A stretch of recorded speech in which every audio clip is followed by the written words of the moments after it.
Allez, rebonjour à tous. Donc là, cette fois-ci, on va faire une translation. D'accord? Donc on a un vecteur AB, donc un chemin qui va de A vers B. Et nous, ce qu'on va vouloir faire, c'est faire bouger un point qu'on va appeler C, qu'on va placer ici. D'accord?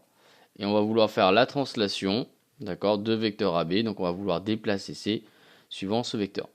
Ce qu'on peut voir déjà, pour avoir un ordre d'idée, c'est que C, on va le faire déplacer comme ça. Donc notre point image, d'accord, donc C', il va se retrouver à peu près dans ce secteur-là.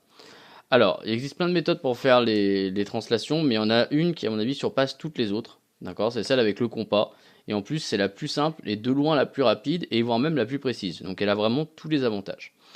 Alors, on retient bien. D'accord? Ce qu'on va faire, premier boulot, on va prendre un écart de vecteur AB. D'accord? De la même longueur que AB. Ok? Cet écart-là, donc, on le garde. On pointe en C. Et on fait un arc de cercle aux alentours d'où va être notre point C'. D'accord? Donc notre point C', nous, il va être par là. Ensuite, deuxième boulot, ce qu'on va faire, c'est qu'on prend un écart entre C et A. Donc on prend l'écart entre C et A. Hop, on le sauvegarde. D'accord? On pointe en B. Et on refait un arc de cercle. Et l'intersection de ces deux arcs de cercle, ça nous fera notre point C'. Et ce qu'on voit, c'est que le chemin pour aller de C à C', c'est le même chemin que pour aller de A à B, même direction, même sens, donc ici vers le haut, et même longueur. On va s'en refaire un parce que c'est quand même aller un peu vite. Allez, on prend cette fois un vecteur AB qui va descendre. Hop. Donc on met A ici, hop, on met B ici, et puis on va se prendre un point C qui va être par là. D'accord?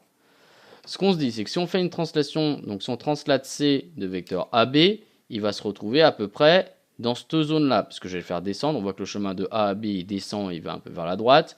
Donc mon point C, il va lui arriver exactement la même misère. Si je vais faire descendre, je vais arriver sur la droite. Donc il va être à peu près dans ce secteur-là. Donc c'est dans ce secteur-là, je vais devoir faire mes arcs de cercle. Même job. On prend notre compas. On prend l'écart entre A et B.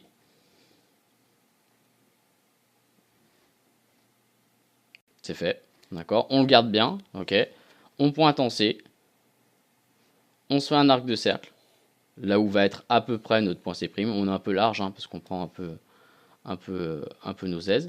On prend ensuite l'écart entre A et C. D'accord?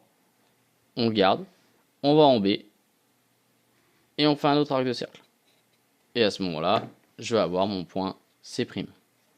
Donc cette méthode est de loin, de même très loin, la plus efficace et la plus précise. C'est fait vraiment en 2 secondes. Et vous avez donc C' qui va être l'image de C par la translation de vecteur AB.